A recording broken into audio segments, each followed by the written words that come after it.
Or if it was Benicio del Toro, it would be more like. I'm feeling very violent right now. I'll flip you for real. What's that you say, my boy? Are you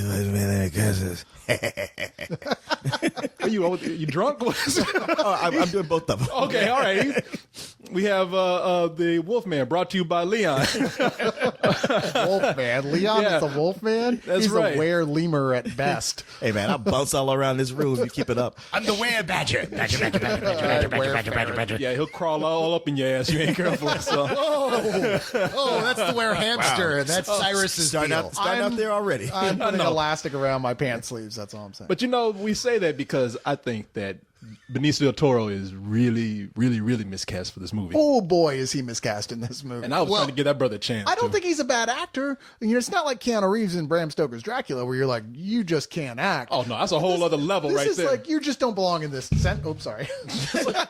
my rhymes. It's like, you just don't belong in this century, brother. You're so patently not there. I'm surprised you don't pull out your iPhone from time to time and check stuff. You guys are so wrong because when he started to change, he looked like the werewolf as soon as he wrinkled his face. I'm telling you, they saved so much in the makeup budget just using him. Well, you say that, but the reason why he was cast was, first of all, this was a passion project of his for the longest time because he looks like Lon Chaney, and Lon Chaney was always an inspiration for him. You look at him next to a picture of Lon Chaney, it's like, holy crap, this guy really is a good stand-in Lon for Chaney him. Jr. Lon Chaney Jr. Yeah, he does look like him. And he actually is a werewolf. Yes, there you go.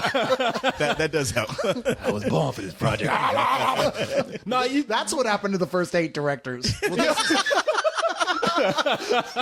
I have the script. You show up on the set and it's like, the dog ate my homework last night. No, really, Benicio del Toro ate my fucking script last night. But I agree He is a method actor. I agree with you though.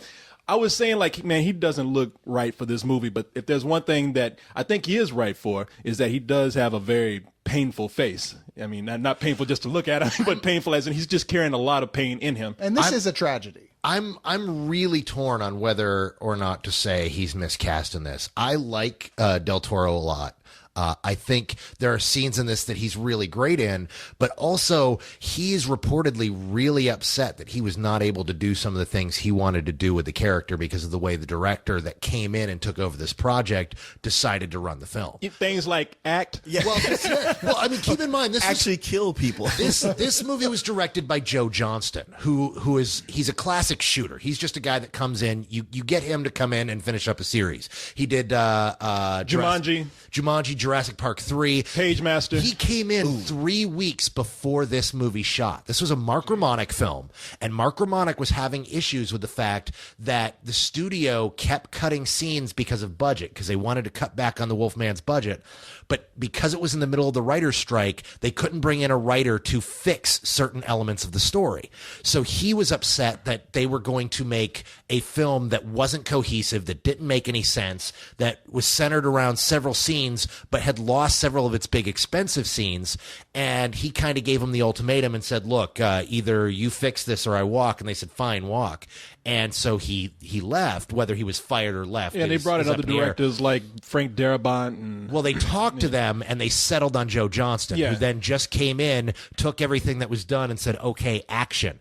And from that point on, supposedly the set was a nightmare. Like, there's all sorts of craziness. Rick Baker is pissed because he was promised that all these transformations were going to be practical. And Joe Johnston was like, yeah, that's nice and all, but I want to see if we can push the envelope on digital effects and make these digital transformations. So we'll leave your pretty makeup, but the transformations will be CG. I heard so much about that, and so much of what I saw was practical effects. There's tons of makeup in it. Yeah, there is. It was not all that CG. Well, the actual werewolf, like when they're full werewolf, is obviously practical, but when they're changing, that's almost entirely CG. And that was But something it looked that great. It did look good. I'll hand that. I mean, Yeah, Rick Baker is pissed about that. I'm sorry, dude. Well, that's one of my things that I like about the movie is that they don't use a whole lot of CG. They use it when it's necessary. I mean, they use it when he's running. They use it when he's like about to attack somebody. They create a deer. Did they have a CG deer in there? Yeah, the deer was CG. Okay.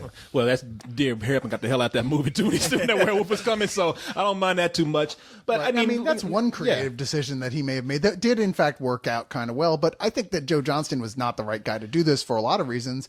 I mean, obviously, at the very least, he must be gay, because why have Emily Blunt in here and just cover her in petticoats the entire time? we got to see side boob. Oh, barely. Barely, yeah. It's like, I mean, it's worse that she's turning around towards us, and you're like, come on. I know. 2 more centimeters. And then her arm swings around. Like, As you big as- bitch! The whole rest of the movie, she might as well be wearing robot socks. As big as she is right now, you don't think that was in her contract? That look, man, you get side boob. That's it. No, I've seen water balloon sexier than that. that ain't nothing. Just a little side of a round boob. But You're talking about the entire run of Maxim. Man, I'm not satisfied with that. But I mean, the thing is that we were talking about how maybe Joe Johnston wasn't the right guy for this, and we were talking about earlier how this is his. I swear this is his first rated R movie.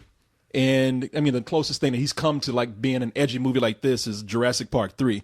And it kind of shows, but at the same time, I can't really criticize it for that because there were some cool gore effects in this film. Hell, you know what? Y'all can say bad things about this movie all you want. When it comes to the gore scenes, every death in this movie made me flinch. Yeah. I had to give it props on that. I mean, just for that alone, it was worth sitting there. I'm like, wow, this is the first time I've seen something in a long time that got me every single time. One of the criticisms I kept hearing from people who saw it the night before we did was that as a horror film, it doesn't work. But I couldn't disagree more. I think that's the level which this does work on, which it works really well. As a horror film, it starts building up to him turning into a werewolf again, and it makes you anxious about it because whenever there's a wolf around, people die like nasty. Oh yeah, and gory, and the Foley guy is just having a field day crunching shit with a hammer. Oh no. When this is what's cool about it. They wanted to like take it back to the classic Wolfman. Because this isn't like we were talking about before. This isn't the Wolfman with the bodybuilder's body and the dog head. This is the Wolfman. What's the difference between a werewolf and a wolfman? The wolfman looks more like a man, has that kind of rounded Michael Landon head, where the werewolves always look like wolves. But when we think of the Wolfman and the Universal Wolfman, we're thinking about like back in the 40s when they had like Lon Chaney Jr. Yeah, and we're thinking like, all right, those kind of creatures, they've gotten to the point of just being funny now. They come up to the camera and they growl and somebody screams and it's kind of over. Oh yeah, no, the Wolfman. When we think about the Wolfman from that age, we think about a little kid giving them food at a petting zoo. Yeah. but now what they want to do is they want to actually create that classic Wolfman, but bring the gore in. And to a certain level, they succeed. Except with here, they've made this a period piece. And so, I mean, if you want to know about the movie, it's Benicio del Toro plays an American actor who returns to England to mourn the death of his brother, who was mauled to death by some mysterious creature around the countryside. And so when Benicio del Toro joins a bunch of villagers to go out and find this creature, he is attacked himself, miraculously survives, but as we all know by this point, it was a werewolf that attacks him. And whenever you're bitten by a werewolf or scratched or anything, then you too are cursed to carry the mark of the beast, as Anthony Hopkins would say. I think this movie is just a cautionary tale about going back home to visit your country cousin. That's what I thought. That's what I got out of it. You can never go home again. Prodigal son, my I'm ass. telling you, man, don't take your ass back to West Virginia. No. Yeah, Virginia, damn it. West Virginia. yeah, they're not even turning to werewolves. They just attack you for no reason. Well, maybe laugh here. It was kind of an American werewolf, at least near London. God damn it. I know, it's not even a pun. It's true. But what I liked about this movie is that they did bring in the creepy atmosphere. We have that fog-ridden countryside. We have those his Benicio del Toro's home, which he is owned by his father in the movie, Anthony Hopkins, is almost like a big scary castle. These big hollow cavernous hallways that he never cleans. Yeah, he's got a manservant. It's like, what the fuck is the manservant for? There's cobwebs on the fucking banister, douchebag. Do you really want to know what that manservant's for? Manservant. That's really about those words. There's no reason to clean those creepy castles because they always catch on fire. Yeah, that's I mean, every time you see a castle, it's like, oh, that's going to burn down before. Hey, nice place. Yeah, it's called the House of Usher. Come on in. No thanks.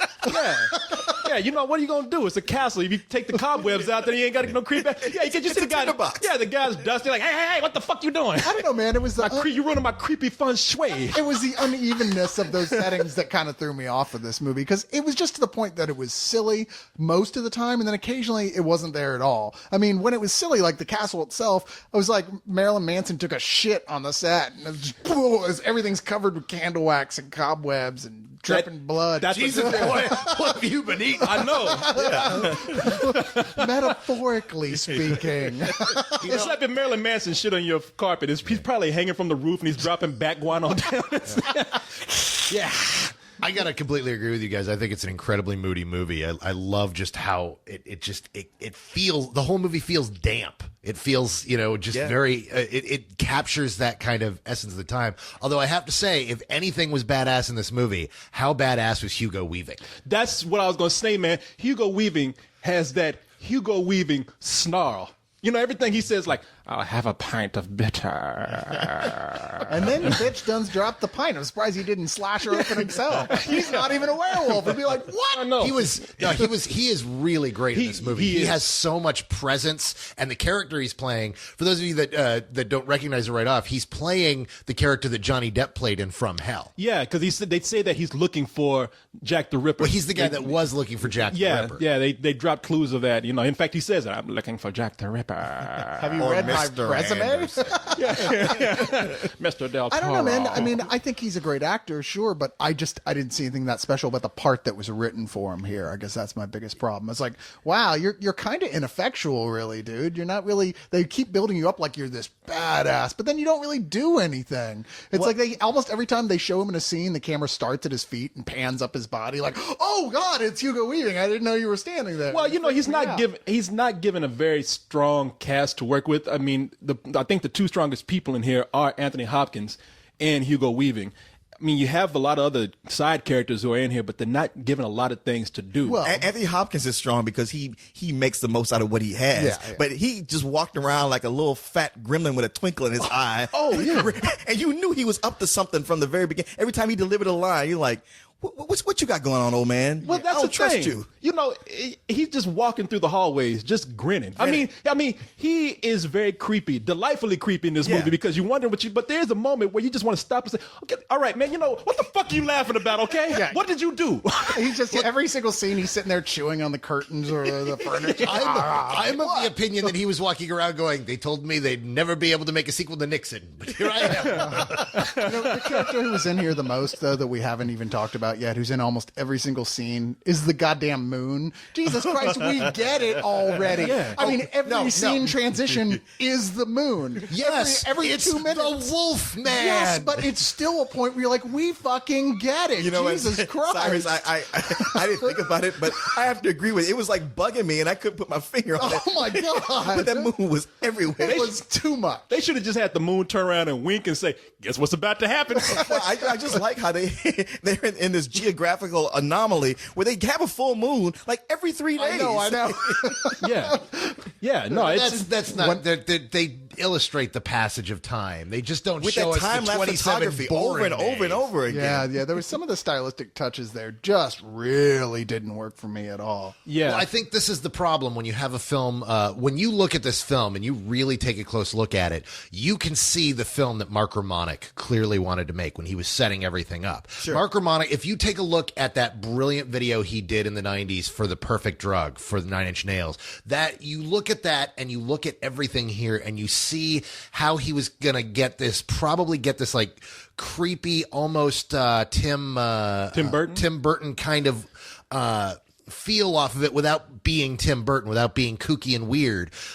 It's very close to Sleepy Hollow. Right. But so you get this kind of vibe, but then without Romanek there and without his eye, and you give it to someone like Joe Johnston, who just makes monster movies and makes movies about people running from monsters, you can see how all that flair kind of gets pushed to the side as he's focusing on action. Yeah, and once again, I can't review the Romanek movie because that's not what got made. Right. What got made was the Johnston film, and it's better than mediocre. I mean, it's.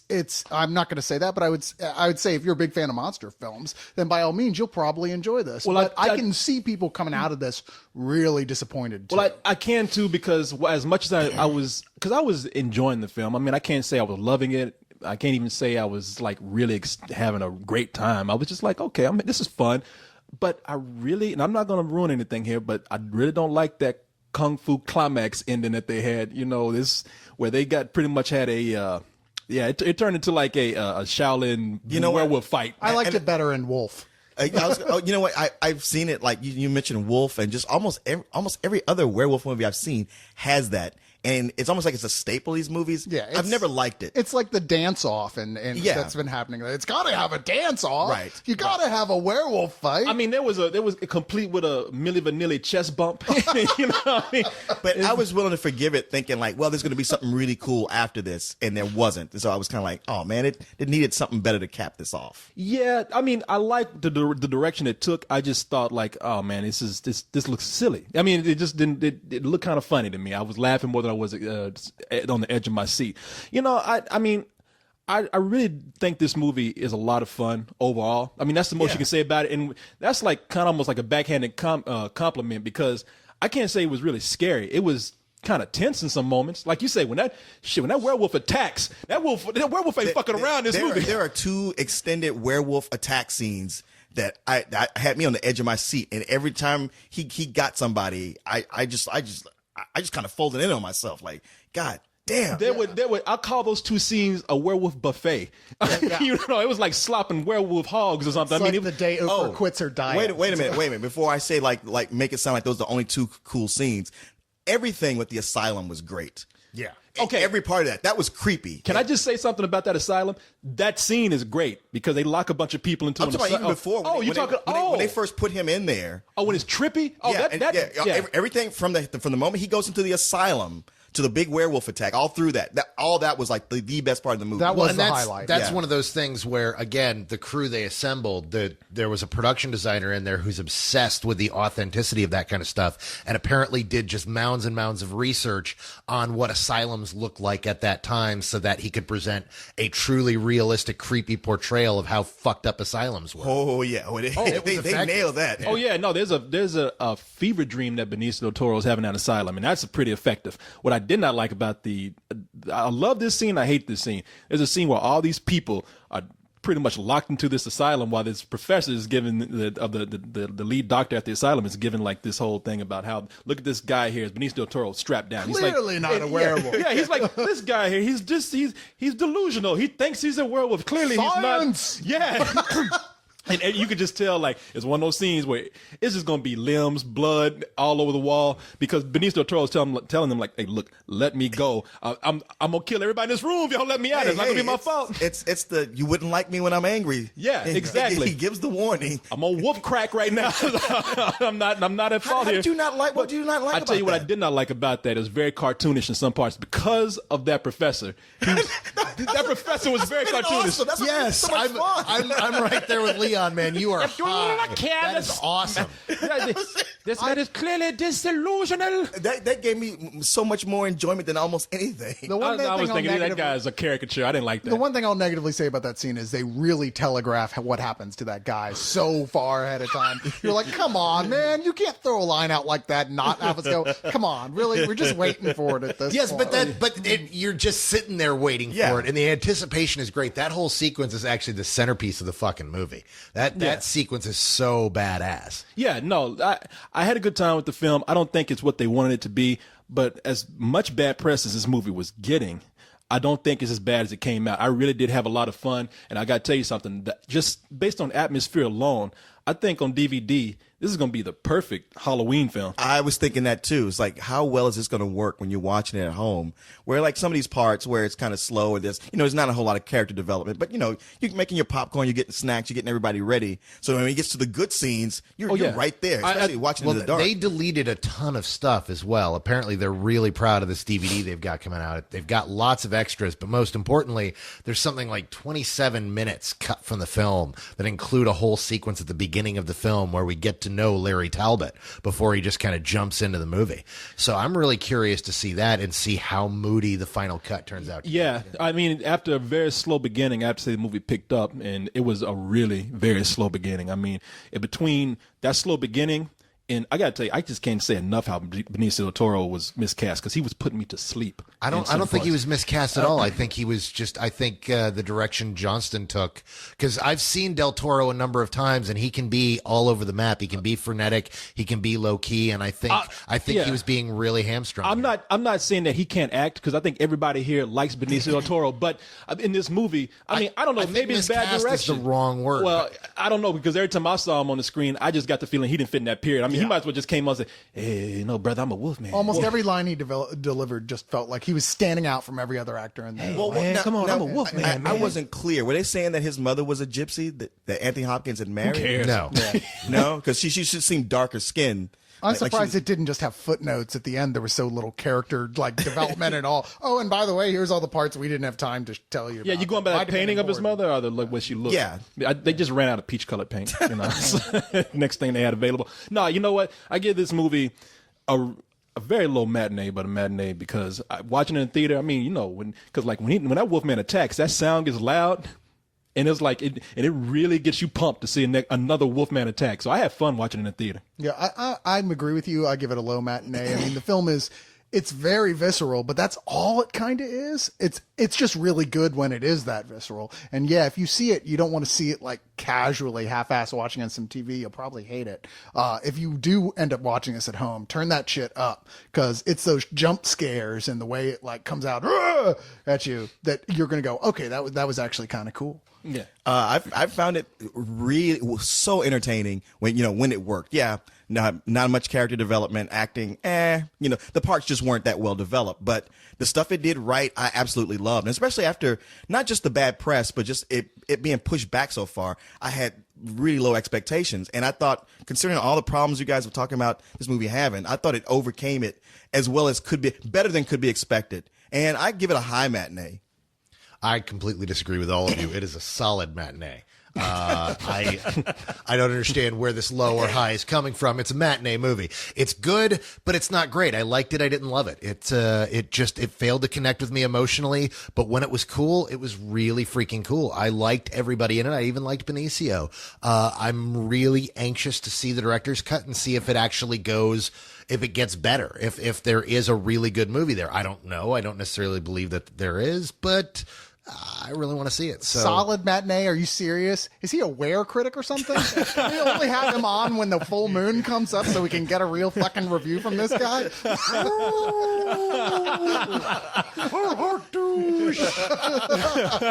So, there were moments in that movie where when they were trying to capture Benicio del Toro when he was the werewolf, and it did sound like he was like, "Fuck you." It's like the Hurley bird. So the DVD is supposed to be. They're supposed to be. They're releasing it with the director's cut and tons of extra footage. Oh, what?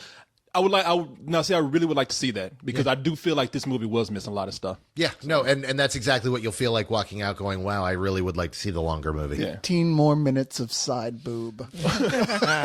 Or not only 15 more minutes of this, but in surround sound stereo, Hugo Weaving and Benicio del Toro just sharing that snappy dialogue. Hey. I'm thinking you guys have a very different deleted scene in your head. That manservant scene, yes. So they had to start from And that was scratch before to the make it costume was otherwise. on. I just thought, like, what the fuck did he do to this guy, man? Did he get him drunk and then just roam the set and just grin and smile? Because he always had a glass in his hand. He was always just smiling. He doesn't even know he was in a movie. Yeah. But the thing is he doesn't.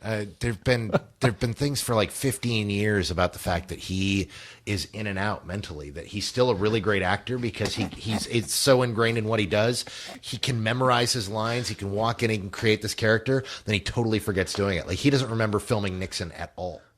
Well, neither does anyone else. That joke was there, but the truth is, I mean, when it appears that he may not be, entirely there, and so he finds this character, finds what he thinks he needs to be doing, and then just goes and does it, no matter how batshit crazy it is. You know what? He finds a bottle, and then the crew finds a camera, and they just follow him around while he's talking to himself. Because that's what it was like. It was like you could tell that there was nobody on the set with He's him. an alcoholic. He had to go to AA. Well, I wouldn't be get off of it. surprised if there was just no one on set, and he just kind of wandered the halls. Hey, what are you doing, Benicio? Why are you telling into the microphone like we're still recording? We are still Because recording. we are still recording. Are we really? Hey, I'll cut it back off. I saw it. You been punked. I was like, I'm not going to say anything. I know. I saw you on the look. You like. See,